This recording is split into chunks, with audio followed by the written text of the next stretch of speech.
Today, in conversation with a path breaker, a record maker, a 21-year-old Paralympic champion, the first Indian woman to win gold at the Paralympics and to win 2 medals in one event, all at this young age, Avani.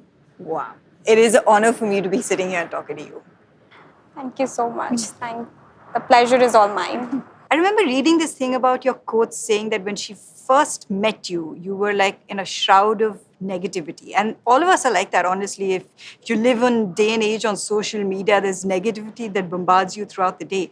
How do we break down that wall of negativity? What worked for you? Like, what was the first few steps that you took? Shooting was not something which I wanted to do. I was not at all into sports, and after my accident, I went into a shell, and I didn't want to do anything related to physical strength and all. But then I started shooting, and the first thought which came in my mind was, I can't do this. I can't compete with other people like that. But then eventually when I started doing it and, I started winning medals, I felt that, I can also do it. I can also compete. For me, there was a phase when I had multiple failures altogether. And at that What time, age were you at this? I was probably 16, 17. And a teenager. Stuff. Anyway. So at that time, I was like, I want to leave this sport because that time the company that you have, my parents, my coaches, my mental trainer, they said, you can do this. And that's what matters. If the people around you, they make you believe that you can do it and they make this positive ecosystem around you, then you also feel that, I can at least give it one more try for them. And the team helped me a lot. There's so many people, Avani, that deal with all sorts of trauma. And sometimes I feel that sport can really pull you through. Like, even though you didn't want to get into sports, how has that been with your experience? Has sport been a bit of a salvation or has it been a distraction? What has sport been for you? When I played my first international, I was so nervous and so excited. It was my first international trip also. But going out there, seeing everyone like you, have some kind of, you can say, disability and still fighting and still competing and winning. And in my first international match, I was competing against Rio Paralympics gold medalists and, other podium finishers, top international athletes, so experienced.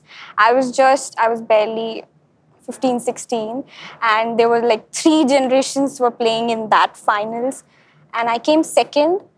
And if I can go around, win medals for my country on a wheelchair, then be it. That's how that confidence came when people started saying that you're so inspiring and some said because of you, we didn't want to give up and something like that. So that kept me going.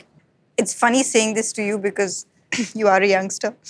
But there are a lot of youngsters out there who may not have the strength to be able to not give up.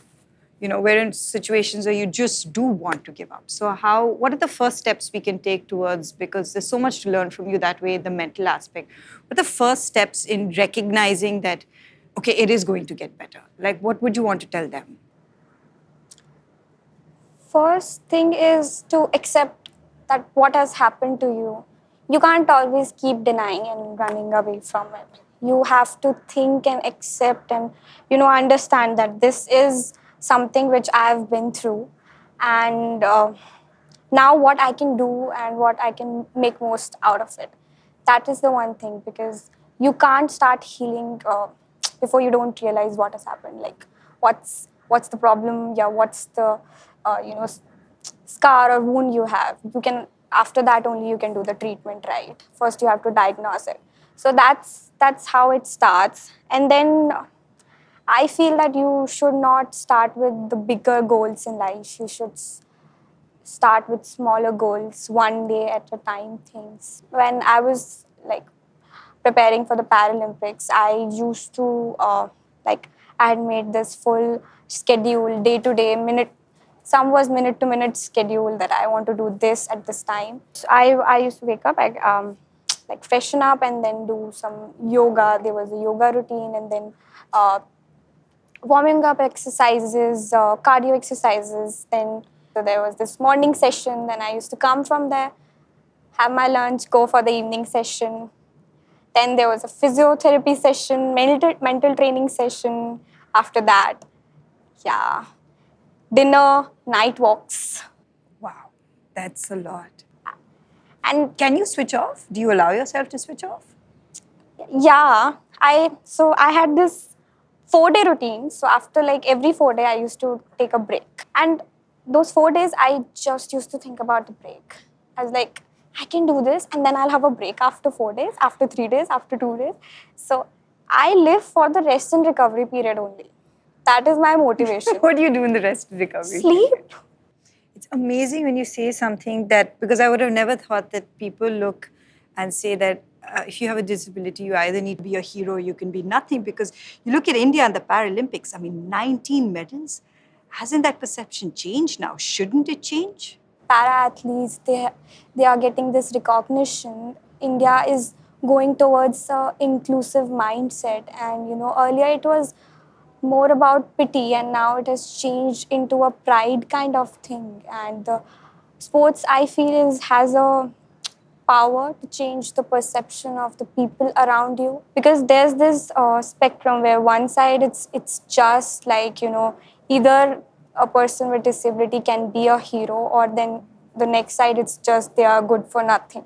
Like there's nothing in between, and we should start normalizing it, and we should feel like, be it any profession, it is uniting everyone together and making them feel that they are on a same level, and they are basically fighting for the same thing, which is not medal, which is to go out there and make their own identity and show everyone what they are capable of. I read somewhere that obviously after your accident, you were not comfortable taking pictures. And now look at you. You're giving interviews. You've done photo shoots for PUMA. I mean, for so many others. You've been like the cover in so many different articles, the focus of the stories.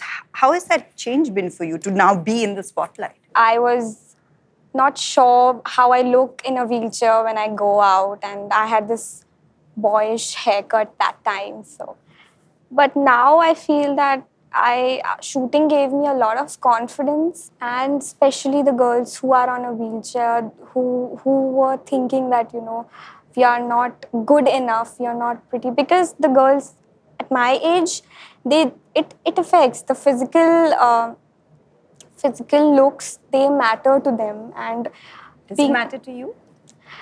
It used to. Okay. Like I used to feel insecure, but now, like I said, the sport has this power to change the perception of how you see yourself. And when I go out there and I hold my rifle and I shoot 10.9s, I feel the most attractive. You look at shooting and you see all the preparation that goes behind it. You have a massive team that obviously supports you. But in that moment, you're on your own, right? So how do you coach yourself, motivate yourself? Like, just take me through that process just before you pull that trigger. So I feel that shooting is more of a mental game. So we do a lot of mental training exercises, and how to forget about a bad shot or even a good shot also, and just focus on your breathing cycle, because you have to shot in between the breaths. So holding it for like 1 or 2 seconds and then focusing on your target and then shooting. Talk to me about that moment, that moment when you won the medal. I mean, who was the first person who called you at that stage? Or no. They were there, they couldn't have come with you, no? So my mother travels with me. Okay, she could, okay. So she goes as an escort with me.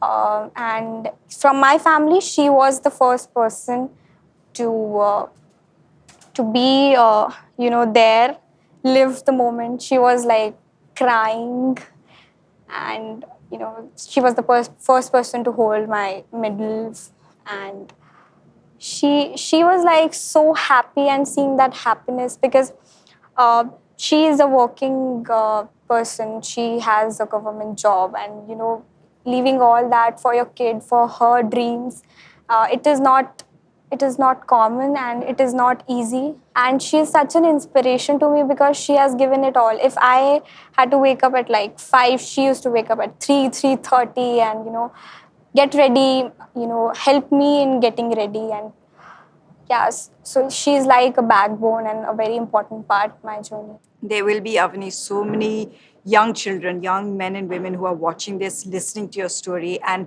looking at you as an inspiration as to why they should inculcate sports in their life, because sports can be a great teacher, even if you don't become a professional athlete like yourself. Sports teaches a lot of things, and one of them is obviously discipline, which I have learned from my sport. Being focused and how to handle yourself in a situation where it's so pressurizing. Everyone is looking up to you because there's pressure and there's expectations is in any field.